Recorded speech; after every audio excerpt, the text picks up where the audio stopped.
here, and welcome back to my channel.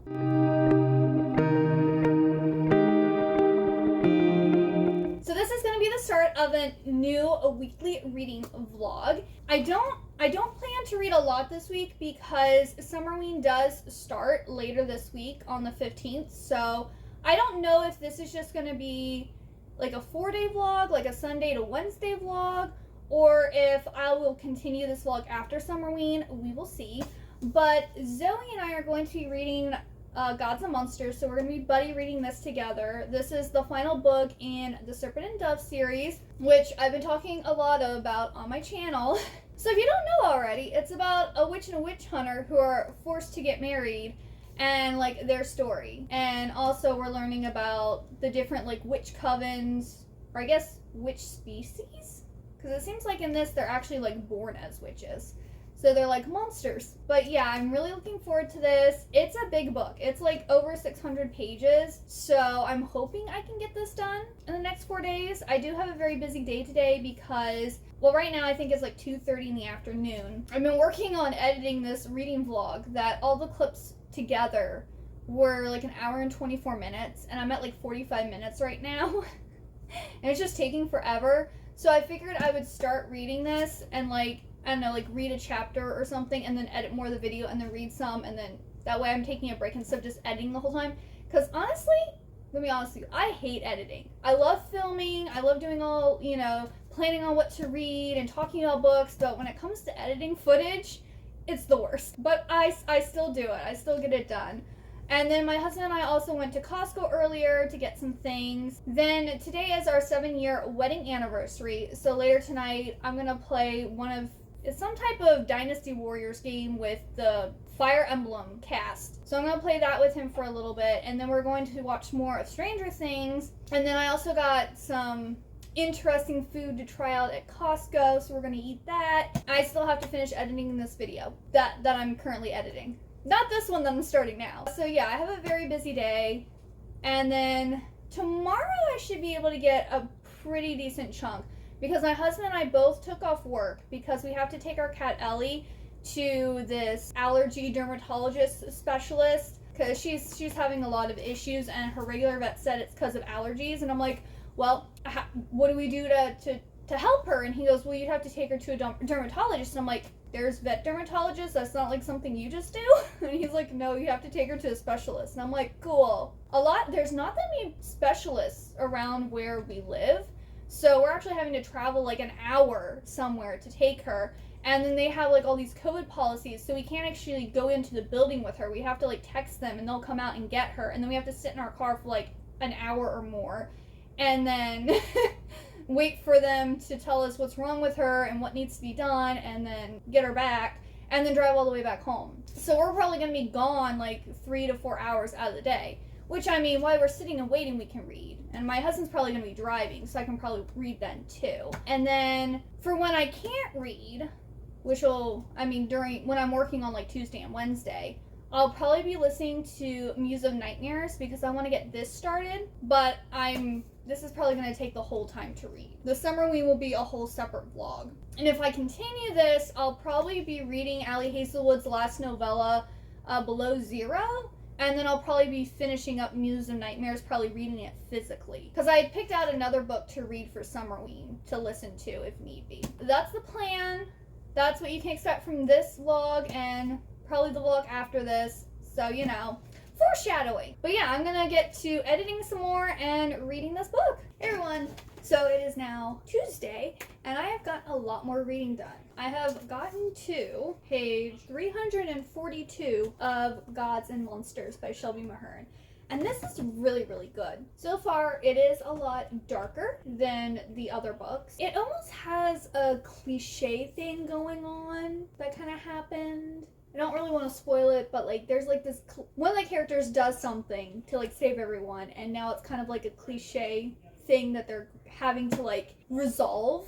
And it's also really funny because Zoe and I have both been talking about how there's a lot of similarities between this series and like the Disney's The Hunchback of Notre Dame. And it was really funny because on page 30 they're talking about like doing something, and one of the character goes, I suppose it's better to ask forgiveness than permission, which is pretty much a line right from The Hunchback of Notre Dame. But then there's a lot of like characters and situations and things that are also very similar to that book.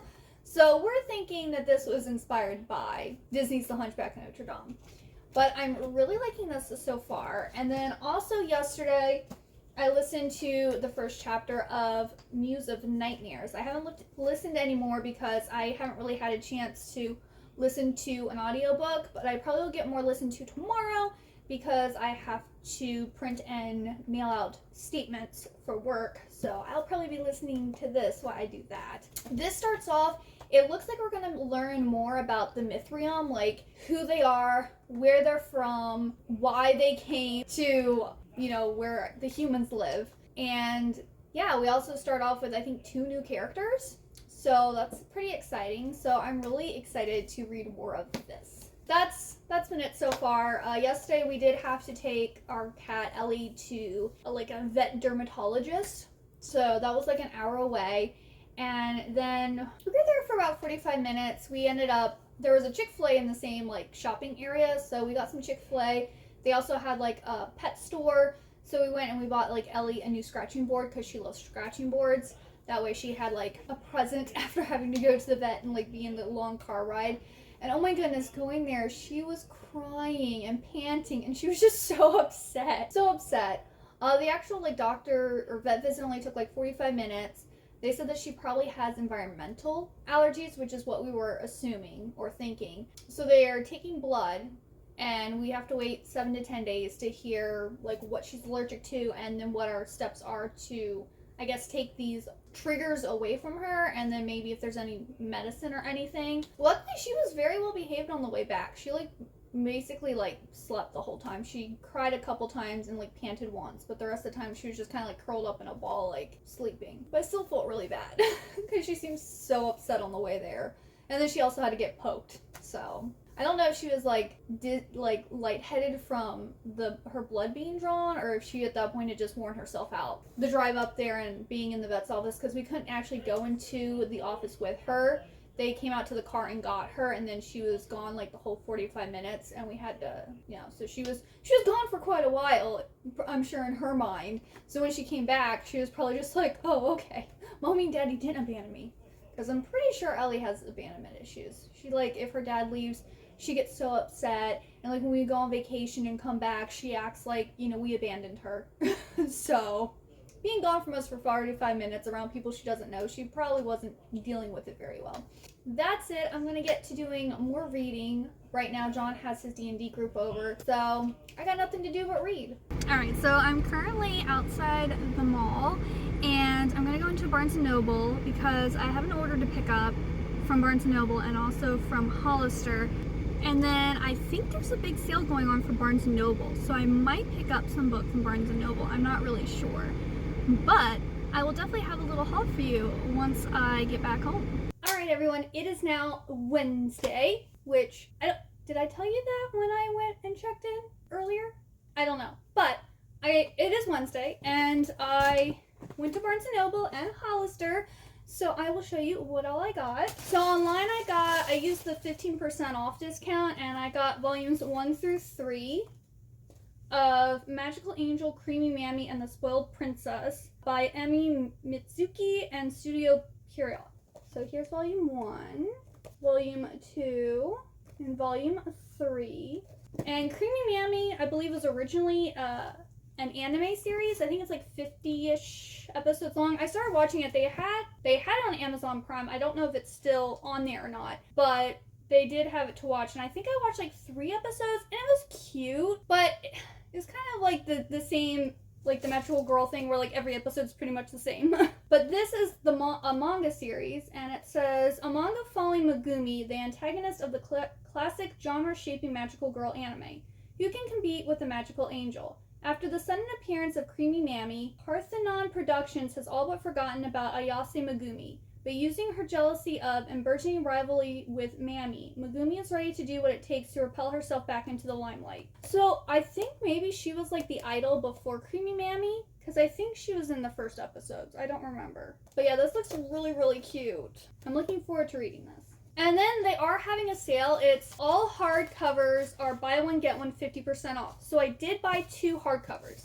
I didn't go crazy because hardcovers are still expensive, but I did get What Moves the Dead by T. Kingfisher, and I think I might be changing my Summerween TBR because I kind of really want to read this, because this is a like retelling or reimagining of the tale of the House of Usher by Edgar Allan Poe. Edgar Allan Poe, he's my fave. I love him to death, and I love reading books that are inspired from his works. So I really want to read this. It's also another really short book. Like, this one is 165 pages, including the author's notes. So this is really short. So that would give me like 2 short books and then 2 like normal size books to read. So I think that should be more doable than what I had previously. So, but you'll find out in the Summerween vlog. But I'm pretty sure I'm going to be reading this. I'm super excited. And then I haven't seen this one, like I haven't heard of it or seen it, but I really like the cover. And this is apparently a standalone by Anna Bright. It's called The Song That Moves the Sun, and it's set for fans of Laini Taylor. Love Laini Taylor, so let's see here. It says, Roar is tired of being afraid, exhausted by a mind that sees everything through a prism of fear. Claudia would do anything to ease her best friend's anxiety, but lately her own life has been spiraling out of control. It should be the 2 of them against the world, but the rest of the world has been descending into chaos too.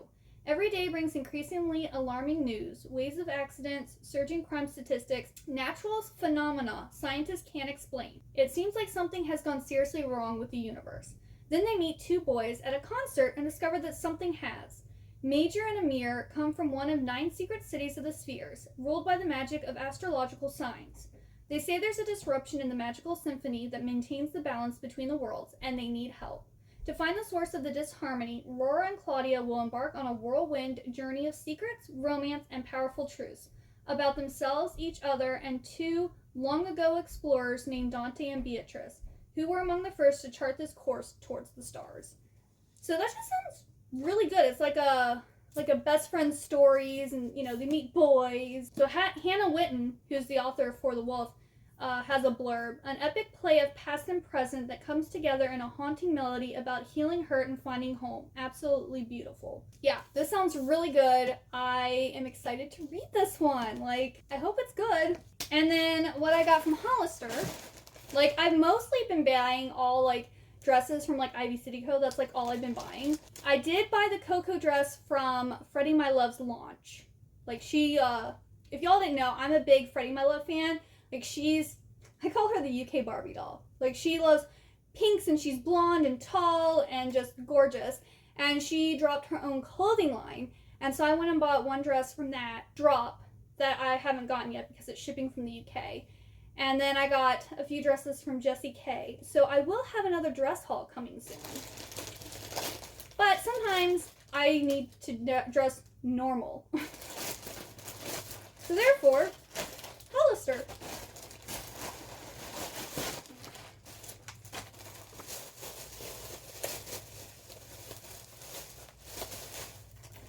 So I got these cute shorts that have like flowers all over them, which are really cute.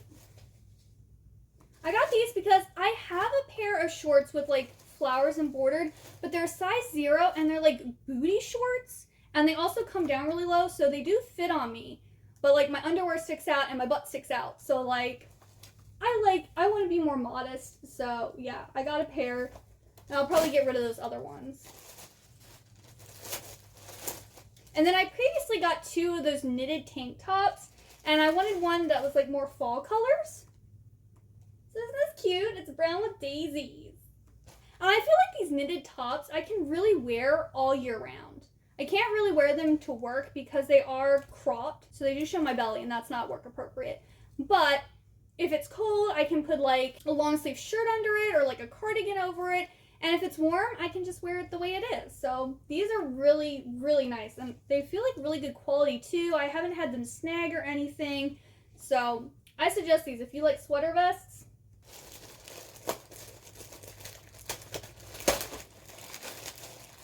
And the last thing I got was some purple jeans.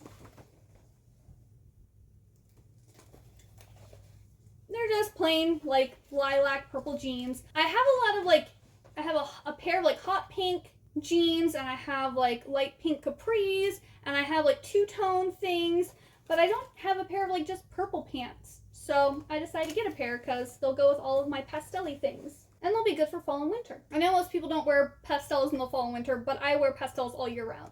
I don't care. Now to get on to what I read. So while at work today, I didn't get much more listened to of Muse of Nightmares. I got to chapter 5, which is page 39. So not that much further, but I'm liking it. So we started off meeting our new characters, Cora and Nora, I believe. Yeah. No, Cora and Nova, sorry. We met Cora and Nova, and then we're switched back to what is now happening right after, basically the ending of the first book. I don't want to say what happens, because spoilers, but it follows then directly from what happens there. So yeah, I'm liking it, of course. And then last night I got further in Gods and Monsters, so I'm now on page 478. I am very close to being done. This is like 610 pages, so I'm pretty sure I'll be able to finish this tonight. And yeah, it's still going really well. I'm really enjoying this. It's probably gonna be like a 4 or 4.5 stars. I'm a little concerned because we haven't gotten to the big finale finish yet, and we only have like 130 pages left to go. Yeah, that's a little disconcerting. I hope, because we haven't even made it back. Okay, we're just making it back to Cesarin. So maybe it will start here soon. I have no idea how this is going to end, how it's going to play out, but I'm excited. I just hope it's not one of those endings where it's just like, okay, yeah, like a Deus Ex Machina moment, where like someone super powerful comes in and saves everyone, or it's like a super cliche moment, like, I'm gonna be so disappointed if it is, because the series has been so good. And like surprisingly good, because I wasn't even originally planning to read this series, like ever. And then I did, and now I love it. It's great. And then John and I have to go grocery shopping tonight. We normally go on Thursday nights, but he unfortunately has to work late tomorrow. So we're gonna go tonight. And we're also gonna watch the last episode of Stranger Things. I'm scared, because a lot of people have been talking about how they don't like the season finale of season 4, so I don't know where I'm going to stand. And last night I watched 4 or 5 episodes of the new like mini series called Boobage that has Lana Condor, I think is her name. She's the star of To All the Boys I Loved Before, and it is really cute. Like, it's very cliche, it's very cheesy, but the Lana and the other girl they picked for the 2 main characters, I think, are doing a great job. They just seem so personal and so friendly and like have great energy, and they make really believable best friends. So I really like that. If you haven't heard about Boobage, it's currently on Netflix. I think it's like 8 or 9 episodes, and they're between 25 and 30 minutes each. So it's not a very long series at all. These 2 girls are 2 main characters, Erica and I don't remember the other girl's name, but our 2 main girls, they have kind of been under the radar. They haven't really done anything, and it's their senior year of high school. They have 2 months left, and no one really knows who they are or if they even exist. And like Erica, everyone thinks her name is Helen Who because of this thing that happened when she was a freshman. And they decide that they're going to break out of their shells. They're going to try to, like, I don't want to say get popular, but get noticed so that they're remembered. Well, they decide to go to this party one night, and on the way back, they're walking down this road, and this car comes and hits this deer. I think it's a deer or a moose. It's some large type animal like that. And it ends up landing on Erica and killing her. Well, she wakes up the next morning in bed, and her friend can't remember how they got home. And she doesn't realize at first that she is dead, because everyone can see her, she can still eat, she can still touch things, like everything's pretty much normal. But then they go and find her body in the woods because she was missing her necklace. So they went missing for her necklace, and then found out that she was dead underneath this big animal. And so now she's trying to figure out why she hasn't moved on, what her unfinished business is. And since it's 2 months left and she knows she's dead, she's going to kind of do whatever she feels like she wants to do, because she doesn't really have any repercussions, because she's going to die. Or she's going to move on eventually. Yeah, it's really cute. I'm looking forward to watching more of it. And yeah, that's my update for now. I will check in with you probably after I finish Gods and Monsters. Hey everyone, and happy Wednesday. No, not Wednesday, it's Thursday. Happy Thursday. I just got out of my chiropractor, and their office is really close to Wonder Books.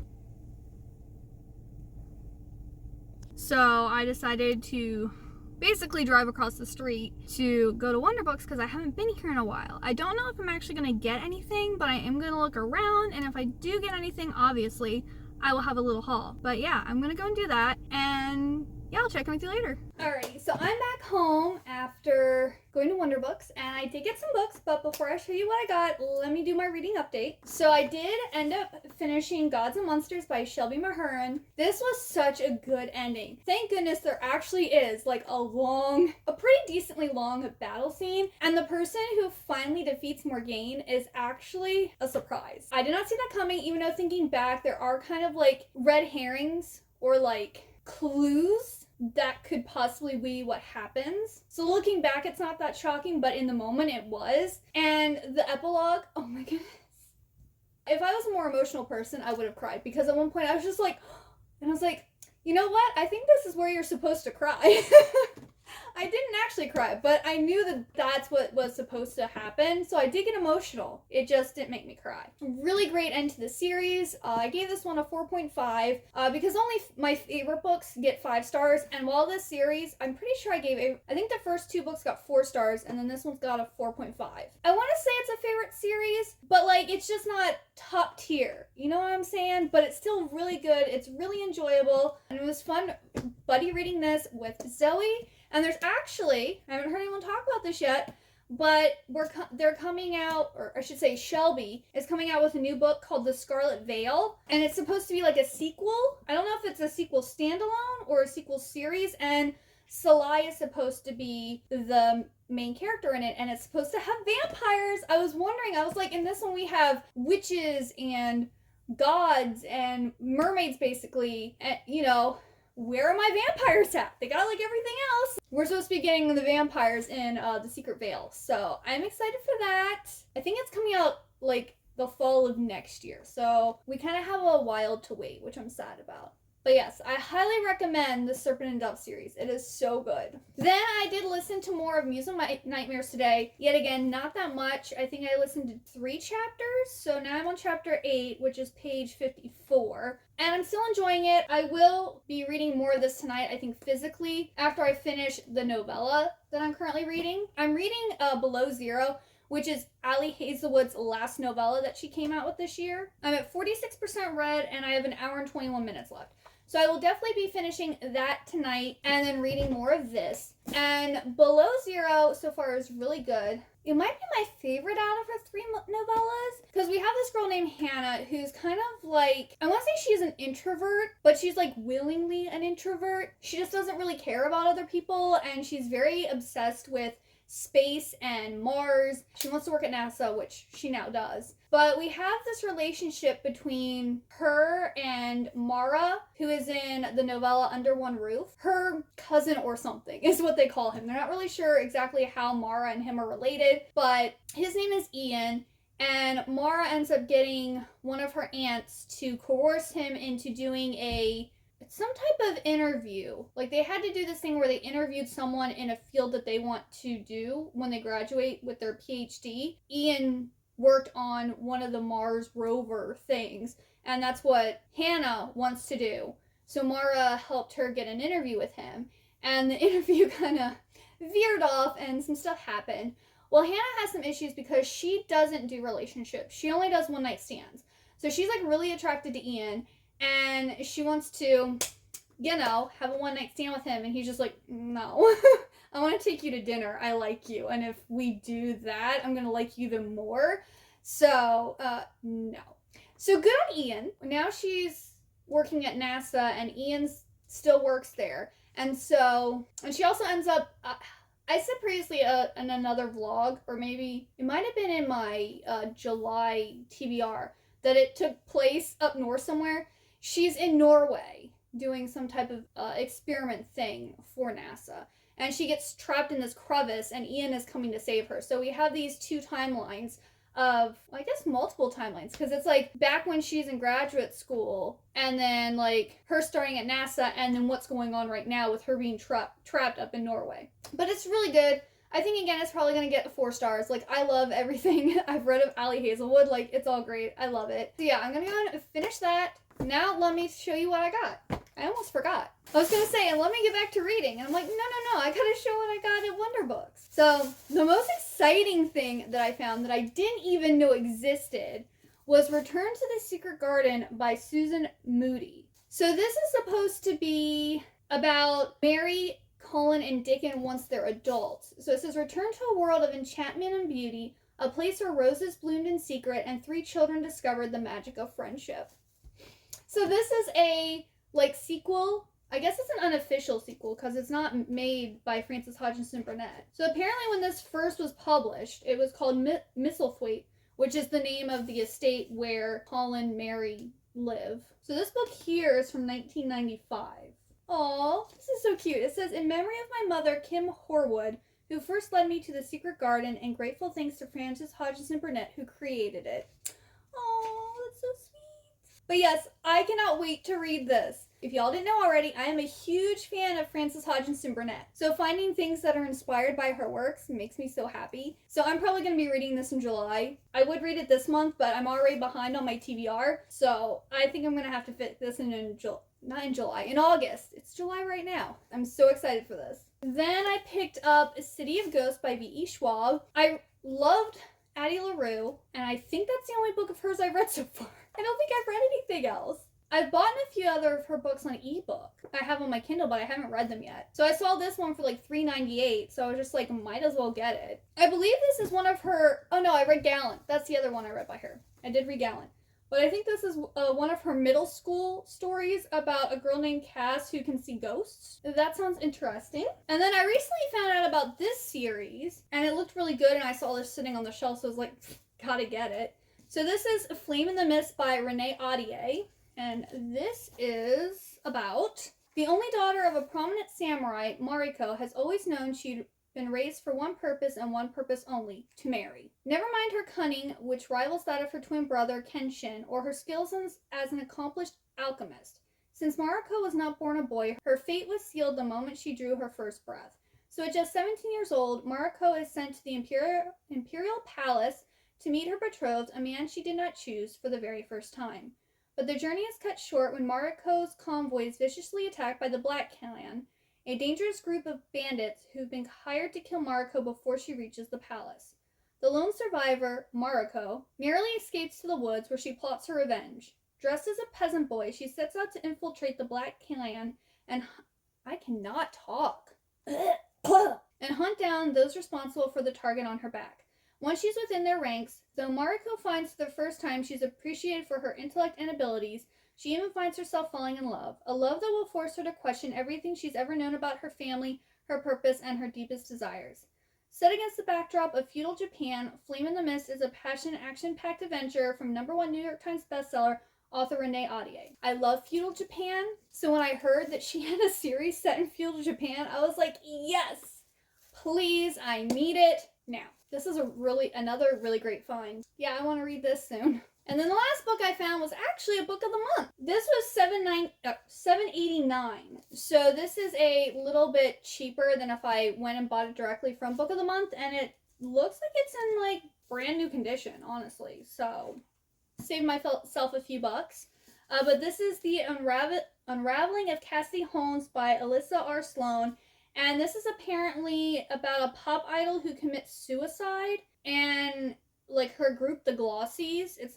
It's told in multiple perspectives and through different timelines, and it's behind the scenes look into the rise and fall of a pop icon, as well as a penetrating examination of the dark side of celebrity and the industry that profits from it.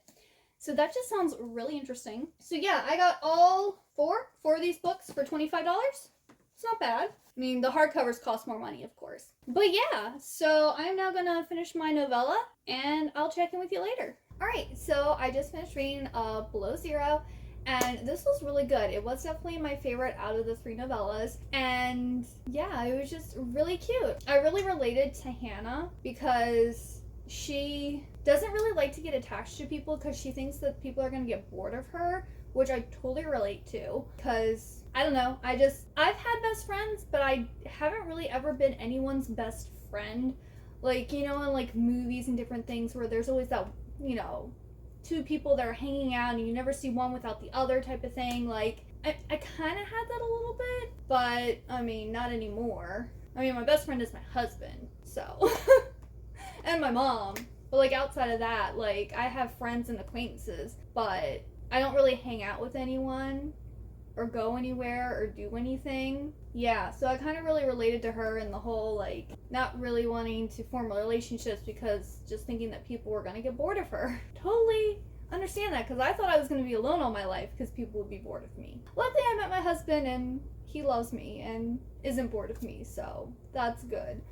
I'm probably going to read this for a little bit, and then I'm going to watch Quest for Camelot while I do my daily video games on my phone, and then I will read more of this. I guess I'll check in tomorrow before I start my Summerween vlog, and then the next clip you'll see after that will probably be in a week's time, because my Summerween vlog is going to be separate from this vlog. But I don't want to close it out right now because I kind of would like to finish reading this, at least. We'll see what happens, and I'll probably check in with you all tomorrow. That's the plan. Hey everyone, happy Friday. I was able to get more of Muse of Nightmares read last night. I am now up to page 153. I believe the characters, Cora and Nova, that we meet are actually like prequel chapters to stuff that happened before Strange the Dreamer. Because one of the girls, their like power got revealed, and it's something that has been showing up throughout these two books. So I believe that those are prequel. And also, I'm kind of annoyed by that because there's 5 parts, and so far part 1 and part 2 have had one chapter from Cora and Nova, and then everything else has been like about Laszlo and Sarai and everything that's going on at the Citadel. I'm a little annoyed by that because I'm interested in Cora and Nova's story, but I have to like read through Laszlo and Sarai to get to that, which I like Laszlo's and Sarai too. It's just there's long breaks in between their parts. So I'm a little disappointed by that. I also feel like not much has happened. We're 150 pages in and nothing has really happened. At least with like Laszlo and Sarai. That whole situation, nothing's really happening. But it's still good. I still like the characters. It's just, it feels like I thought we would have been learning more about the world, more about the Mithrium and different stuff like that. But instead they're just fighting with Minya. And then 60 and Theon are like exploring the crevices that like opened in Wheat. So we also get some chapters of theirs too. But yet again, they've discovered something, but we haven't actually figured out exactly if they're gonna gain anything from what they discovered. So I'm gonna have to take a break from that and do Summerween. And so when you see me again for this vlog, it will be probably the day after Summerween. So I will see you then. Hey everyone, happy Monday, July 25th. I'm going to now be closing out this vlog. Summerween, like I took a break in between this vlog because of Summerween. That's over now. And I was able to finish reading Muse of Nightmares by Laini Taylor. This I did really enjoy, but I didn't like it as much as Strange the Dreamer because I was bored during parts of this. And this is like a prequel and a sequel all in one because we're getting more information about how the Mizarthium came to Wheat, where they came from, what led up to the Godslayer killing them, how they get their powers. We also learn about Nova and Cora, who are these two sisters who are separated, and one is looking for the other one through all of these worlds, trying to find her and save her from Scathis, who is like the head god. And I really liked their prequel, the stories with their prequel information in it. But like the sequel stuff, I wasn't as interested in. And I thought Minya was going to be the bad guy in this one, but it actually kind of turned out to be someone else. But then at the same time, no one really was the bad guy. It's just, you know, there are some damaged people in this story. It was good, but I only gave it a 3.5 stars because I didn't like it as much. I was bored during parts of it. You know what? This book did almost make me cry again. It has a good sister relationship in it, and it's like really sad, but it didn't push me over the edge, but I got close. But yeah, that's my thoughts on that. That has been what I read. Let me know what you've been reading recently, if you've read any really good books, or what did you guys think of the Strange Dreamer series? Did you like the first book better, the second book better? Did you like them both equally? Let me know down below. If you got all the way to the end, please leave me a bird emoji. And if you like this video, please give it a big old thumbs up, and also hit that subscribe button down below. And I hope you have a wonderful good day or night, and I hope to see you next time. Bye bye.